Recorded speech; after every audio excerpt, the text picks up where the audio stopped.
आज आपण पनीर टिक्का कसा करायचा हे बघणार आहोत. तर ह्या पद्धतीने पनीर टिक्का कसा करायचा ती रेसिपी आज आपण बघूया. चला तर आज आपण पनीर टिक्का करायला घेऊ. त्यासाठी मी आज इथं घेतलेलं आहे 1 वाटी दही. त्यामध्ये आपण घालणार आहोत 1 चमचा बेसन पीठ. त्याच्यानंतर आपण घालणार आहोत 1 छोटा चमचा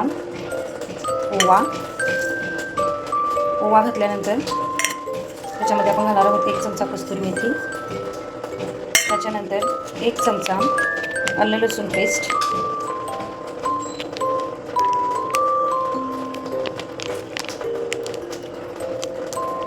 त्याच्यानंतर आलं लसूण पेस्ट घातल्यानंतर 1 चमचा लाल तिखट.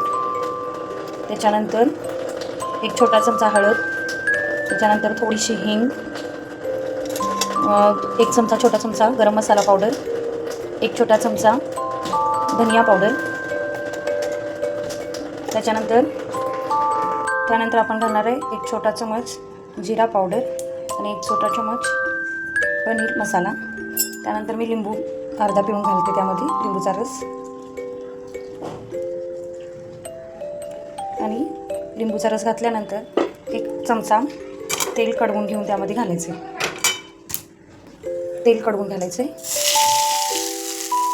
हे सगळं मिक्स करायचं.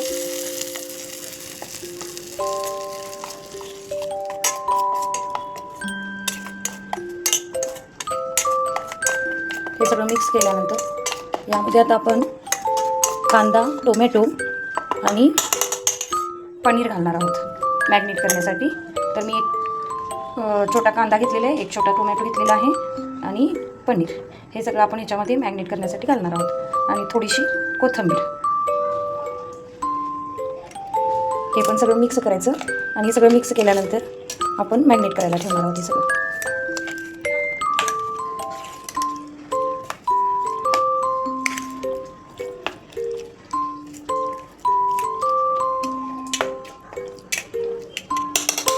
हे सगळं मॅरिनेट करण्यासाठी 20 मिनिटं झाकून ठेवायचं. आणि मग आपण त्याचे परतून घ्यायचे. 20 मिनिटं झालेली आहेत आणि आता आपण बघून घेऊ कसं झालं ते. हे आपण पनीर मॅरिनेट करायला ठेवलं होतं 20 मिनिटं. तर ह्याच्यामध्ये चवीपुरतं मीठ घालायचं आहे आणि मिक्स करायचं.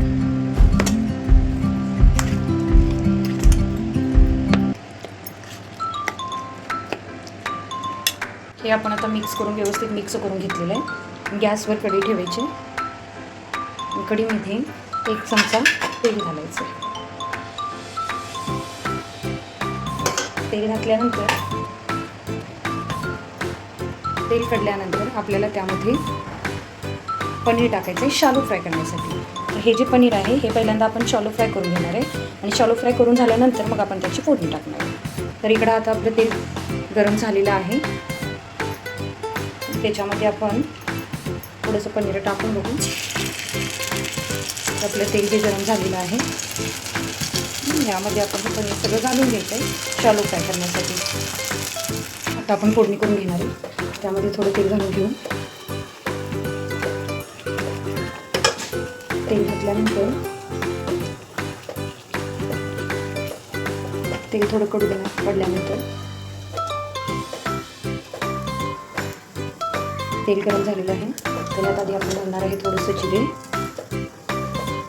जिरे घातल्यानंतर मी इथे 1 कांदा चिरून घेतलेला आहे. एक कांदा घ्यायचा चिरून.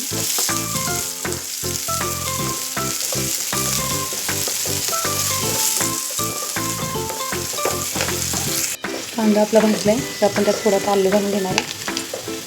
आलं लसूण पेस्ट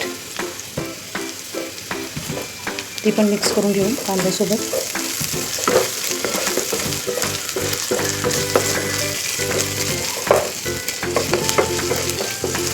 कांदा आणि आलं लसूण पेस्ट भाजल्यानंतर त्यात आपण घालणार आहे धनिया पावडर, लाल तिखट आणि कांदा आपला आता भाजत आलेला आहे.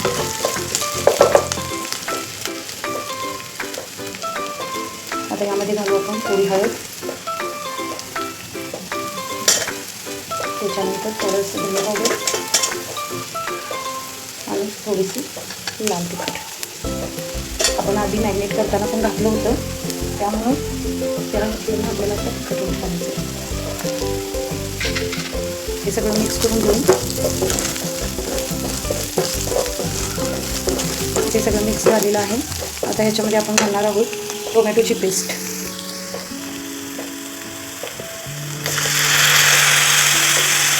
टोमॅटोची पेस्ट घालायची आणि चवीपुरतं मीठ. टोमॅटोच्या पेस्टवरती मीठ घातलं ना की टोमॅटो लवकर शिजते, म्हणून आपण टोमॅटोसोबत मीठ घालणार. मीठ आपण आधी मॅरिनेट करताना पण घातलं होतं, मॅरिनेट करून घालायला होतं, तर त्या हेनेच तुम्हाला आत्ता पण घालताना मीठ घालायचं आहे. तर हे थोडंसं शिजू द्यायचं टोमॅटो आता आपला भाजून झालेला आहे. तर ह्यामध्ये मी थोडंसं गरम पाणी घालणार आहे आणि गरम पाणी घातल्यानंतर थोडी उकळी आली की मग आपण जे फ्राय करून घेतलेलं पनीर आहे ते आपल्याला ह्यामध्ये घालायचं आहे. तर ह्याला थोडंसं उकळी येऊ द्यायची. ह्याला आपण थोडं 5 मिनटं झाकून ठेवू. आपला टोमॅटो शिजलेला आहे का बघून घेऊ. तर तुम्ही बघाल तर टोमॅटो आपला शिजलेला आहे, उकळी आली टोमॅटोला. तर आपण जे मॅरिनेट केलेलं आपलं पनीर आहे ते आपण ह्यामध्ये घालणार आहे.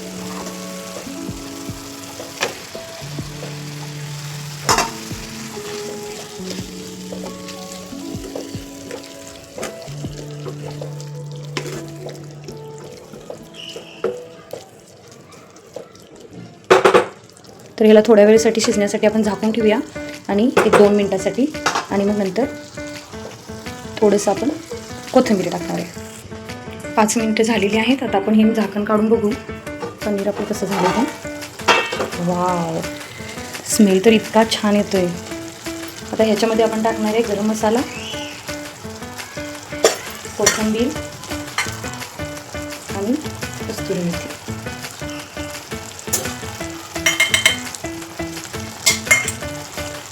स्मेल तर खूपच छान आलं आहे. वाव, तर आपला इथे हा पनीर टिक्का मसाला तयार झाला आहे. मी सर्व करायसाठी एका प्लेटमध्ये काढून घेते. तुम्ही बघू शकता छान असं तेल सुटलेलं आहे पनीर टिक्का मसाला. आता आपण एका प्लेटमध्ये काढून घेऊ सर्व करण्यासाठी. तर तुम्ही बघू शकता मी आता या प्लेटमध्ये काढून घेतलेलं आहे सर्व करण्यासाठी. खूपच छान स्मेल येतो आहे, खूपच छान डिश झालेली आहे. तर ही रेसिपी तुम्ही नक्की करून बघा. आवडल्यास लाईक आणि शेअर करा आणि कमेंट्समध्ये मला करून झाल्यानंतर कशी होते ती खाऊन झाल्यानंतर मला कमेंट करा. Thank you for watching this video. Bye.